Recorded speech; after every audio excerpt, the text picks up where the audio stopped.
What's up, everyone? Again, I am sorry. This time, someone knocked my door and I had to go down. So sorry for the video cutting out. I promise this will not happen again in this video or future videos. Sorry once again. Now, if there's no other further interruptions, okay, let's begin again. Third time lucky.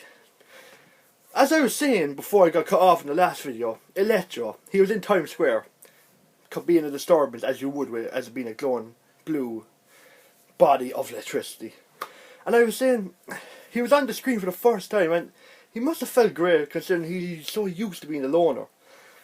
But then Spider-Man starts up and he tries to talk him down and he's like, do I know you? And Electro, he's just so devastated because he was so sore that he was Spider-Man's main, #1 fan, they were friends, and Spider-Man doesn't remember him.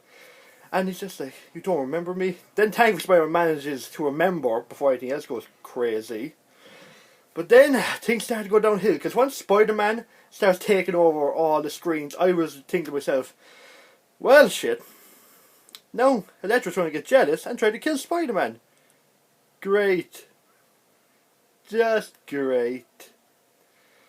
Actually, I forgot the Times Square scene. There was 3 fight scenes in this movie, sorry.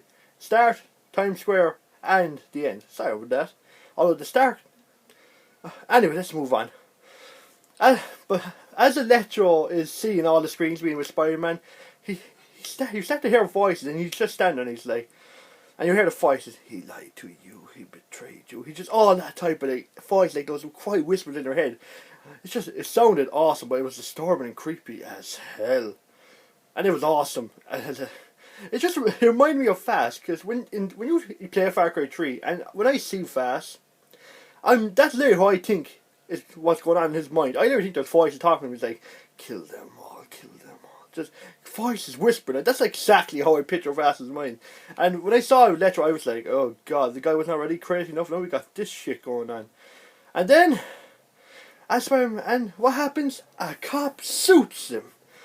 Just because he stepped into a puddle. I understand it could startle the cop, but I was like, why would you do that? So then the fight begins.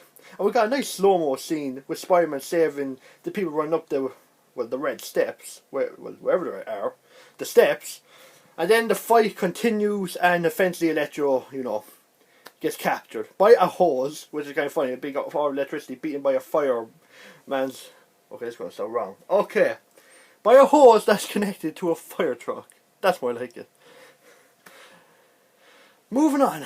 He continues and he's captured. And even when he's captured, he still looks so formidable and badass. Because the scientist is talking to him and he's like, soon everyone will know how powerful I am. Or something like that. And I was like, awesome. And when he starts glowing red, I was like, he's a Mickey. He's blue but he's glowing red. It reminds me of in Mass Effect.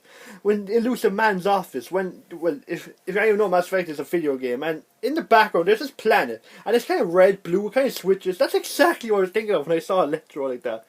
And I knew he was going to escape, and he does later on. And then, we get to the final fight scene with Electro and Spider-Man, and it is awesome. I mean, the whole movie's built up to this, and it did not disappoint. They were moving so fast, and it's exactly what type of battle that would be like. And Electro was fucking shit up. He just kicked ass. Now, speaking of villains, you don't know, I want to leave that to last, because that'll be the last good point, and the villain's kind of connected with this. Moving on, the next thing I like... What was the next thing? Sorry on this. I'll try to think, the action. Actually, well. Alright. Well, I kind of spoke about the action already. Well, I'll talk about the other... Is there any other action? Alright, fine. We'll move on to the final thing I loved about this movie. I know, it's kind of weird, because I said Green Goblin wasn't in this for less 5 minutes, but the part that he was in was awesome. The final scene, the final, we'll say 15 minutes, are the best part of this movie by far. After Electro is beaten, the following from that to the end are brilliant. You just see Green Goblin appear, and I'm like... When he looks at Gwen Stacy and he looks at Spider-Man, I was like, oh no, he's gonna figure this out. He's gonna put 2 and 2 together. And when he figures out that's Peter, because earlier on Peter said the Spider-Man wouldn't help him. Spider-Man came to him and said he wouldn't help him. And when he finds out that was Peter's best friend, his best friend said no to trying to help him cure the disease he has. Imagine what that must feel like. And then, and especially with this, with him now injected with the venom shit, I had to make him with spider venom, I had to make him more crazy. So, naturally, he takes Gwen Stacy, Spider-Man chases after him, a fight ensues. And then they go to the clock tower, and into a clock tower, I believe, or, yeah, that's what it looks like. And I was like, oh, this is it. Right, if anyone doesn't want to get spoiled in the end, leave now. I'll give you a couple of seconds to go. Oh, lovely view today. Alright, back. Well, I was expecting, like, we all know from the comics, Gwen Stacy dies. And this is more like with the Green Goblin, so she's dying. And I was constantly like, oh god, I knew she was going to die, but I was like, don't kill her, don't kill her. And when she fell, I was like, oh, this is it. But no, she landed on another part, and I was like, whew, thank god. But then the Green Goblin decides to fight more, and they keep fighting. Eventually, Peter takes out Green Goblin, but Gwen Stacy falls, and as she's free falling, Spider-Man throws a web towards her, shoots the web, and I'm like, this is it, isn't it? You can tell, and her face she's made as she's falling, I was like, this is heartbreaking, because you could just see in her eyes, she's like looking at her maybe for the last time, and as the web's falling, I was like, come on, I know you're following the comic book lore, the storyline, but part of me just wanted her to be saved, but I knew that she wouldn't be saved. And when the web got her, I was like, maybe this is it. But then, bang! She hits the ground. It was just a second too late. And this was one of the most painful falls I've ever seen in a movie. It genuinely looked like they screwed up when they were doing the scene, and she actually hit her head. It's very well done. And it was nasty.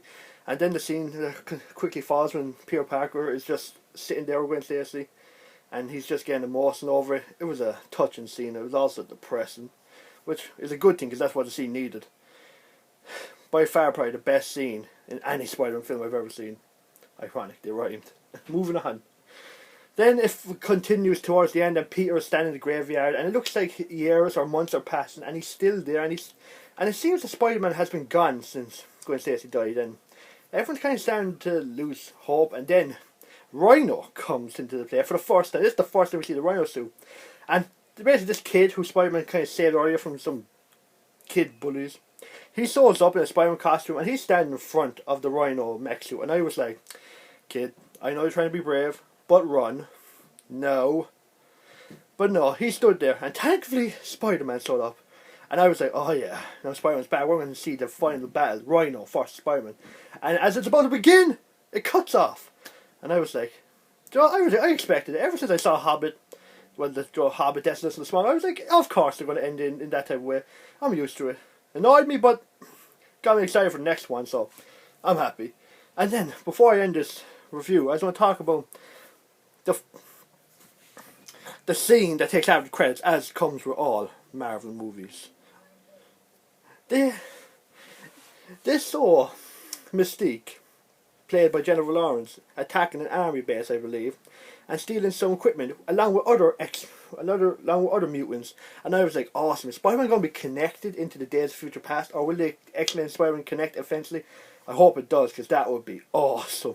And it got really interesting. But there's actually one more scene in the movie I want to address before I end this review, and that is, you see that guy, I don't know, I'm just going to call him the G-Man.